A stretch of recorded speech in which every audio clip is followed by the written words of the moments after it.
Once upon a time, there was a little bunny living deep in the forest. His name was Fluffy. Fluffy had soft white fur and was always cheerful. His favorite thing in the world was eating carrots. Every morning, he would wake up early, go to his garden, and pick the freshest carrots. One morning, Fluffy went to his garden as usual, but to his surprise, the carrots were gone. Fluffy looked around in shock, but there was no trace of them. He scratched his head and thought, "Where could my carrots have gone?"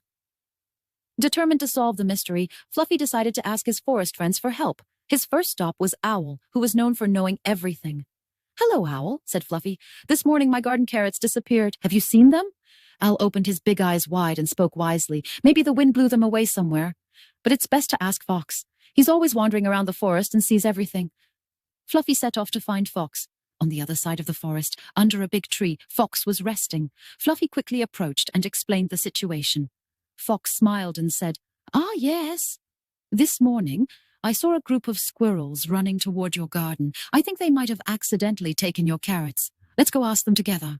Fluffy and Fox went to the squirrel's nest, and sure enough, the squirrels had collected the carrots from Fluffy's garden, thinking they were gathering food for a big party they were throwing that day. The leader of the squirrels turned to Fluffy and apologized. "We're sorry, Fluffy. We didn't realize we were taking carrots from your garden. We'll return them right away." Fluffy smiled at the squirrels and said, "That's okay. If you've gathered so many carrots, I'd love to join your party." The squirrels happily invited Fluffy to their party. Together they had a grand feast with the finest carrots in the forest. From that day on, every morning when Fluffy picked carrots from his garden, he always shared them with his friends.